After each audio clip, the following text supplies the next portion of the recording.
All right, let's go to number 2. Dave Mattson in his keynote this morning talked about some of the work that we're doing together on taking funnel analytics and AI and overlaying it to the Sandler methodology and implanting it inside the CRM. It sort of started out with these 7 questions. So where this came from, and I think this is interesting. So my first company, I was co-founder of an organization that was a big data company before the term even existed. It was a software as a service organization. We got it public in 2005. We were little, but we were in a hot space. We were coming off a $40 million year. In 7 years, we had it to a $400 million run rate. It's north of a 40% compounded annual growth rate over a 7-year period as a public company. Now that ended. It was like the greatest and worst day of my life. IBM came and put an unsolicited offer on it and took it out so that they wanted the data for part of their Watson AI initiatives. But during that journey, as I'm reporting to Wall Street and leading our go-to-market function, the stakes are so high. You can't miss a forecast. My funnel analytics weren't cutting it. I just couldn't confidently call it, and I couldn't confidently figure out what the leading indicators of my wins and losses were. So I went to work studying all of my customers. I had over 100 data scientists on staff, so I had a little bit of an advantage. So I was tracking this stuff literally in notebooks and in Excel, and then they're running it through the data models, and we were able to start to figure out what are the constructs in the eyes of the customer, and then the behaviors that are the leading indicators of wins. Not only wins, but wins in the quarter that you're calling them, and at the price point that you're calling them at, okay?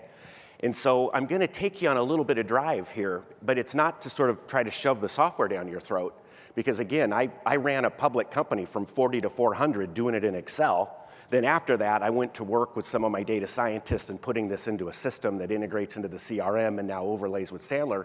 So the takeaway here is I think the software is interesting, but there are great nuggets of knowledge in here to help you run your business better. Again, whether you're using the software or not.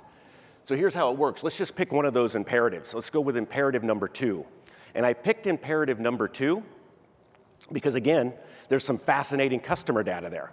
And I shared this stat with some of the other folks I was meeting with yesterday. So when you're studying wins and losses and you ask your salespeople, deals that were forecasted to be won in the quarter, but you lost them. The 3 top reasons that sales reps give you why those deals were lost have stayed consistent for about 20 years. Number 1, feature functionality. We were lacking. Number 2, price. And 3, I don't know what the hell this means, but they say politics. Well, when you study the data, none of those are right. The number 1 reason a B2B deal gets lost is because they did not connect the influencers. That when you get behind the scenes, the complexity, did you align your influencers on what the value prop was and what it meant to the organization, and did you come up with a theme that tied it together? So I pulled this one up because, again, it's the leading indicator of are you gonna win a sophisticated deal right now. So how it works is you're going through the process. These are the 5 questions that sit underneath it. Are the influencers confirmed? Do you have access to them? Are they aligned on the business goals and objectives? And can they enthusiastically support your value prop? And has one or more of them become a coach or an advisor? Now that seems straightforward, right? That's a lot of what we've taught for a living.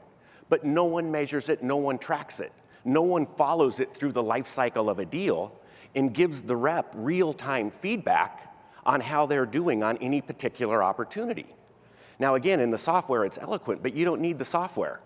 Like just the coaching conversation with your rep, as you're thinking through each one of those, there's some magic that's in here to just slow down time for the salesperson and to help them really think through where are you stuck. Because if you don't get these accomplished throughout the life cycle of your deal, the likelihood of you winning drops significantly. Now, the system is set up so that as you're answering those, it's constantly calculating deal confidence. So again, there's some really interesting data concepts. Now, this right-hand side is really the selling gates. And so now the Sandler methodology is going to be completely embedded in there. So you've got the why on the left-hand side, which is the 7 imperatives. Then you've got the how on the right-hand side. How do I go get to the bottom of these and ensure I'm getting it accomplished? Then as you're working the deal, you can see your deal confidence score grows.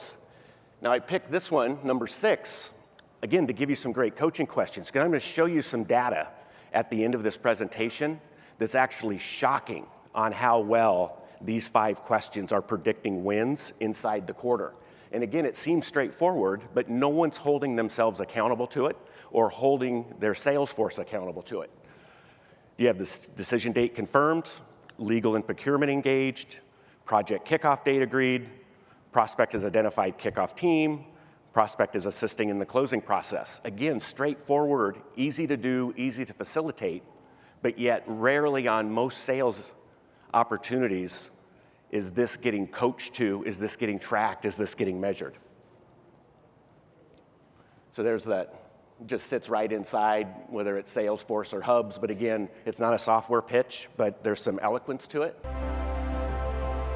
Thank you for watching this highlight video from the Sandler Summit. You can join us for the next Sandler Summit in 2024, March 19th and 20th at the Orlando World Center Marriott.